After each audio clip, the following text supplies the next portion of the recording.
Assalamualaikum warahmatullahi wabarakatuh. Terima kasih buat teman-teman yang sudah subscribe channel YouTube aku, kemudian sudah follow Instagram aku, dan sudah follow TikTok aku juga.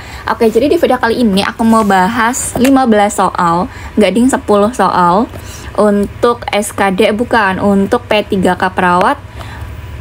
Khususnya adalah formasi P3K Perawat, D3 Danes. Ini materinya adalah komunitas. Dan ini adalah FR terbaru dari peserta bimbel yang sudah lulus di tahun lalu. Oke, jadi nanti bagi teman-teman yang ingin belajar persiapan ujian P3K dan SKD CPNS, jangan lupa follow Instagram aku, follow TikTok aku, dan follow YouTube aku, subscribe channel YouTube aku supaya teman-teman itu bisa lulus di tahun ini dan bisa jadi ASN. Oke, kita mulai pembahasan soal nomor 1. Nah, soal nomor 1 ya teman-teman ya. Di sini ada soal seperti ini. Di sebuah perusahaan, seorang karyawan itu mengalami keracunan ya. Keracunan gas yang terjadi karena kebocoran pipa yang diperbaikinya. Pihak perusahaan itu enggan untuk membayar biaya rumah sakit karena merasa kecelakaan akibat kecerobohan karyawan. Apakah yang dapat dilakukan oleh perawat kesehatan kerja berkenaan dengan kasus di atas? Yang kemitraan perawat dengan pasien dalam kesembuhan, yang B advokasi hak karyawan dalam K3, kemudian yang C bermitra dengan asuransi tenaga kerja, yang D perusahaan mendirikan balai khusus untuk karyawan, atau yang E bermitra dengan pemerintahan. Di sini kan banyak karyawan yang mengalami keracunan gas. Terus pihak perusahaan di sini enggan untuk membayar biaya rumah sakit karena merasa kecelakaan adalah kecerobohan dari karyawan. Berarti kira-kira ada hubungannya dengan apa nih? Karena dia ada hubungannya dengan biaya rumah sakit ya, biaya karena kecelakaan kerja, berarti yang harus dia lakukan sebagai seorang perawat kesehatan kerja itu apa? Kan bermitra dengan asuransi tenaga kerja. Jadi biar kalau misalnya ada tiba-tiba kecelakaan kerja seperti ini, ataupun dia itu nanti kondisinya sakit, nah itu bisa diurus oleh asuransi tenaga kerja ya, ataupun kecelakaan yang di luar konsep gitu kan, di luar perkiraan ataupun di luar jaminan dari perusahaan. Jadi jawabannya adalah bermitra dengan asuransi tenaga kerja. Oke, gampang ya teman-teman ya. Lanjut soal nomor 2. Ya, soal nomor 2 teman-teman. Perawat ini mengkaji sebuah desa yang penduduknya itu percaya terhadap seorang dukun dalam menghadapi persalinan melahirkan. Asumsi tersebut itu begitu kuat sehingga mayoritas penduduk lebih mengandalkan dukun dibandingkan dengan petugas kesehatan. Apakah tindakan perawat untuk mengubah asumsi masyarakat tersebut? Yang A penyuluhan kesehatan, yang B sebagai advokasi masyarakat, yang C negosiasi dengan masyarakat, yang D kolaborasi dengan pemerintah, yang E melakukan asuhan persalinan normal. Di sini kan dia itu percaya terhadap dukun bahwa persalinan ini begitu kuat, jadi bisa dibantu oleh mereka. Nah, berarti kita sebagai perawat untuk mengubah asumsi mereka dengan apa? Penyuluhan kesehatan, advokasi masyarakat, bukan? Kolaborasi dengan pemerintah kah? Melakukan asuhan persalinan normal. Kira-kira yang mana? Bukan kolaborasi lagi, bisa dengan kolaborasi, bisa dengan penyuluhan, bisa dengan melakukan asuhan persalinan normal. Karena di sini itu kurang percaya ya, dan lebih percaya dengan dukun untuk menghadapi persalinan melahirkan asumsi begitu kuat. Dan intinya kalau di dukun itu bisa normal, tapi kalau di tenaga kesehatan pasti di sesar, mungkin kayak gitu ya. Jadi kita lakukan dengan apa? Penyuluhan kah? Kolaborasi, bukan kolaborasi ya. Asumsi persalinan normal bukan diasumsi lagi, tapi diberikan penyuluhan kesehatan yang lebih detail terkait persalinan.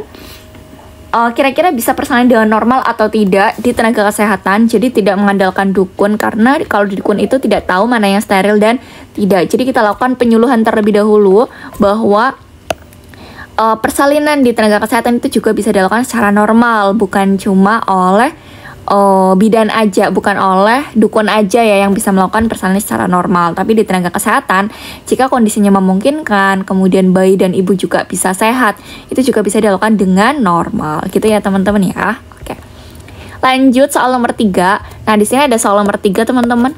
Seorang perawat melakukan evaluasi terhadap asuhan keperawatan komunitas pada suatu wilayah dengan diagnosa keperawatan tingginya angka kesakitan ISPA berhubungan dengan adanya perilaku kepala keluarga yang merokok di dalam rumah, ditandai dengan angka kesakitan ISPA 52% ya teman-teman ya. Kemudian proporsinya melakukan perilaku kepala keluarga itu merokok di dalam rumah. Nah, terus sebanyak 75%. Apa kriteria evaluasi yang menunjukkan bahwa masalah di atas itu sudah teratasi? Kira-kira jawabannya yang mana nih teman-teman?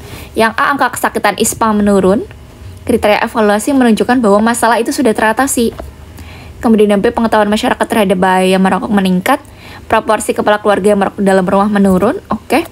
Sikap masyarakat terhadap upaya mengurangi kebiasaan merokok dalam rumah itu meningkat. Salah ya? Oh, bener ya. Kemudian terpasangnya poster bahaya merokok di tempat umum seperti pos ronda, balai desa, dan sebagainya. Di sini kan tingginya angka kesakitan ISPA berhubungan dengan adanya perilaku kepala keluarga yang merokok dalam rumah, ditandai dengan angka kesakitannya 52%. Di mana proporsi perilaku kepala keluarga merokok di dalam rumah itu ada 75%. Kriteria evaluasi yang menunjukkan bahwa masalah ini sudah teratasi. Berarti apa? Penyakitnya atau perilaku dari kepala keluarga. Yang utama adalah masalah yang utama kan ini ya. Dia itu bisa ISPA karena disebabkan oleh kepala keluarga yang merokok. Berarti bukan ISPA-nya dulu yang kita atasi. Bukan pengetahuannya, tapi proporsi kepala keluarga yang merokok dalam rumah itu menurun. Ya, jadi jawabannya adalah yang C. Sikap masyarakat terhadap upaya mengurangi kebiasaan merokok dalam rumah itu meningkat. Bukan yang ini, tapi proporsi kepala keluarga yang merokok dalam rumah itu menurun. Bahkan kalau bisa adalah tidak ada. Ya, dengan adanya dia itu sudah bisa mengurangi yang merokok dalam rumah, otomatis kejadian angka ISPA, infeksi saluran pernafasan atas itu juga akan berkurang dan bahkan tidak terjadi. Gitu ya teman-teman ya. Jadi jawabannya adalah yang C. Clear? Ada yang mau ditanyakan? Kalau ada yang mau ditanyakan, silahkan tulis di kolom komentar jawabannya apa. Lanjut. Oke, sebelum kita lanjut, jadi di sini aku membuka bimbel untuk P3K perawat, D3 nurse dan D3. Ada D3 nurse, ada juga D3 aja. Terus kalau teman-teman yang mau beli ebook juga bisa. Itu tersedia di website aku, tiasacademy.com. Jadi semuanya itu sudah tersedia di sana. Untuk pembelian paket, bimbel, ataupun P3, ataupun tryout aja itu sudah tersedia. Silakan teman-teman buat akun dulu di sana, kemudian beli paket, silakan beli, kemudian bayar, dan bisa menikmati fasilitas yang ada di websitenya. Gitu ya teman-teman ya, sudah lengkap. Teman-teman bisa, ini mulainya nanti batch 3 adalah setelah lebaran 15 April 2024. Jadi teman-teman masih ada kesempatan banyak untuk bisa daftar ataupun tidak, gitu ya. Oke, lanjut. Kalau yang ebook ini itu tersedia PDF-nya. Jadi teman-teman nggak usah ikut bimbel, langsung bisa mendapatkan PDF-nya dan bisa beli di sana ya. Oke. Ini untuk bimbel D3 perawatnya itu juga dibuka pendaftarannya dari kemarin 20 Maret sampai 15 April. Pendaftaran nanti Zoom-nya 15 April sampai 5 Mei. Nanti teman-teman bisa daftar juga di website aku, tiasacademy.com. Ya, silakan untuk beli paketnya di sana. Oke, teman-teman bisa langsung hubungi di sana, website langsung ya, teman-teman ya. Ini untuk tryout manajerial juga ada, tryout P3K perawat aja itu juga ada, ya. Lanjut soal berikutnya, soal nomor 4.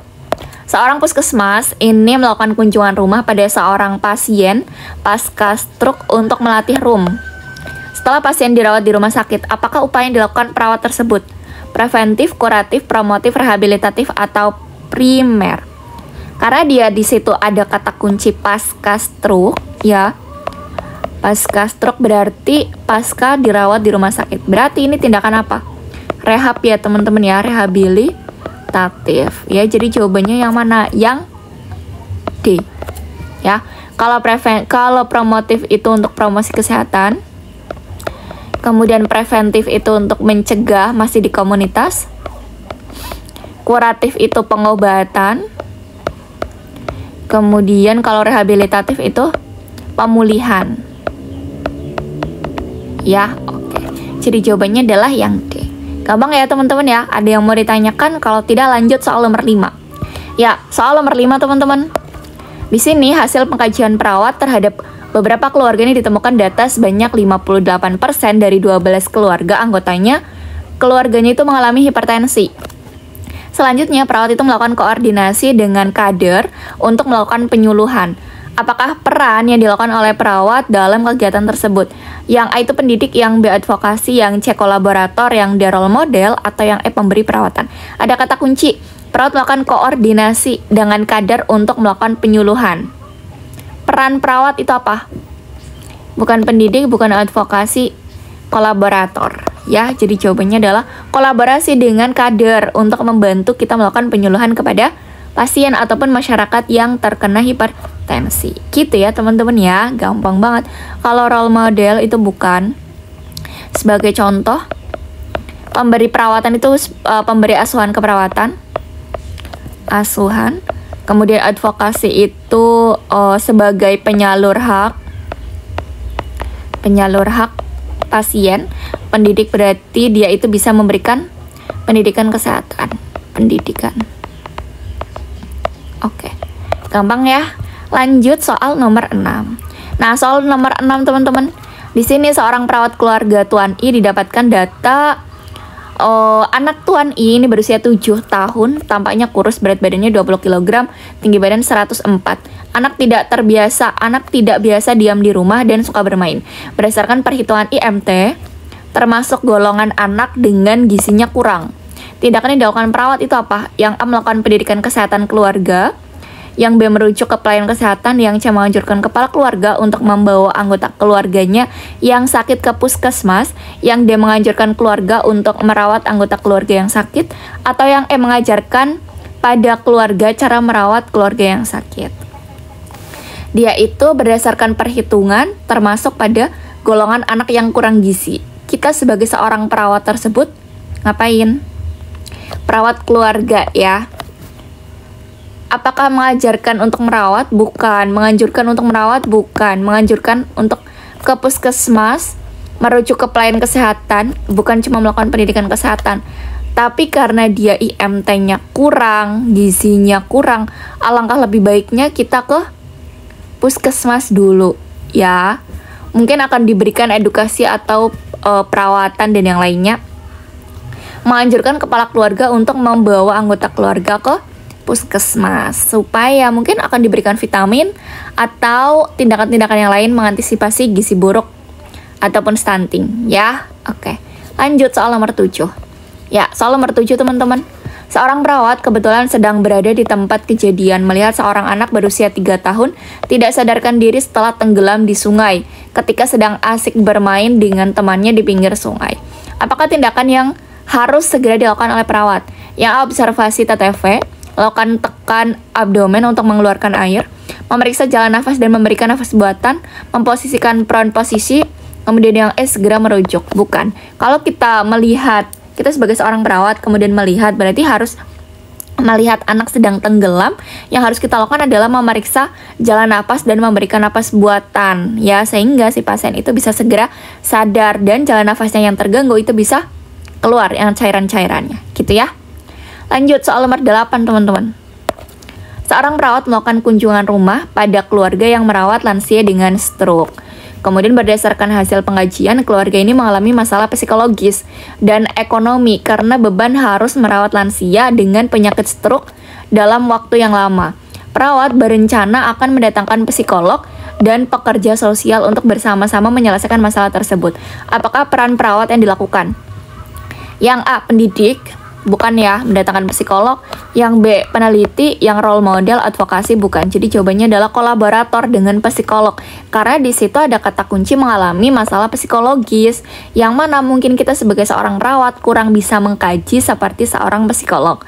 Oleh karena itu, datangkan ahlinya aja supaya masalahnya bisa cepat terselesaikan, masalah bisa cepat teratasi, dan kondisi pasien bisa segera pulih seperti sedia kala sebelum terjadinya masalah psikologis. Gitu ya teman-teman ya, gampang banget kan? Lanjut soal nomor 9. Ya, soal nomor 9. Perawat mendapatkan laporan di sebuah keluarga ada balita yang mengalami ISPA.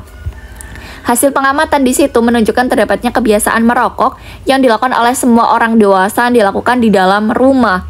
di dalam dan di luar rumah. Apakah tindakan keperawatan yang dilakukan oleh perawat? Yang A, senam pernafasan. Yang B, modifikasi perilaku. Yang C, pendidikan kesehatan. Yang D, menyarankan berhenti merokok pada keluarga. Yang E, mengusulkan larangan merokok pada keluarga. Karena dia itu banyak, hampir semua orang dewasa merokok di dalam dan di luar rumah, berarti kita harus lakukan modifikasi perilaku. Ya mungkin bisa mengurangi atau bisa itu dia menghindari, ya. Gampang ya teman-teman ya. Jadi jawabannya yang paling tepat adalah yang B. Clear? Lanjut soal nomor 10 teman-teman, soal nomor terakhir. Di situ seorang perawat itu sedang melakukan asuhan keperawatan dengan stage family treatment dan old age dengan masalah depresi ringan. Salah satunya adalah pasangan old age.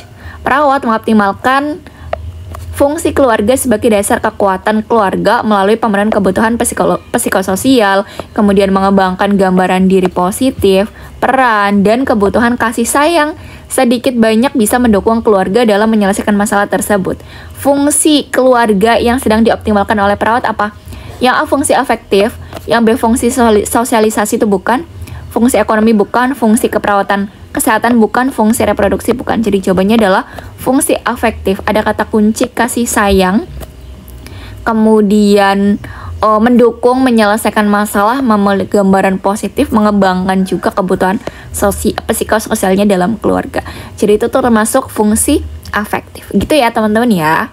Oke, jadi itu merupakan 10 soal untuk persiapan ujian P3K perawat dari topik keperawatan komunitas. Jadi itu ada 10 soal yang bisa teman-teman pelajari bersama. Dan ini ada bimbel yang sedang aku buka, P3K perawat batch ketiga, ada D3 dan nurse. Kemudian juga ada tersedia ebook dan tersedia juga tryoutnya. Jadi teman-teman bisa langsung ikut bimbelnya di web aku, bisa daftar di tiasacademy.com. Teman-teman itu harus membuat akunnya dulu dan payment baru bisa mendapatkan fasilitas lainnya. Gitu ya teman-teman ya. Dan pastikan teman-teman bisa lulus di tahun ini, karena tahun ini itu merupakan tahun terbesar untuk pembukaan CPNS dan P3K. Harapannya teman-teman bisa lulus, menjadi bagian dari mereka dan bisa menjadi ASN di tahun 2024 ini. Aku tutup. Assalamualaikum warahmatullahi wabarakatuh. Sampai bertemu di pembahasan video selanjutnya. Dan jangan lupa subscribe channel YouTube aku, nyalain loncengnya. Jadi ketika aku upload video teman-teman bisa langsung tahu. Jangan lupa follow Instagram aku, follow TikTok aku juga. Dan bagi teman-teman yang mau mendaftar bimbel masih bingung, bisa langsung hubungi adminnya di situ. Aku tutup, bye-bye. Assalamualaikum warahmatullahi wabarakatuh.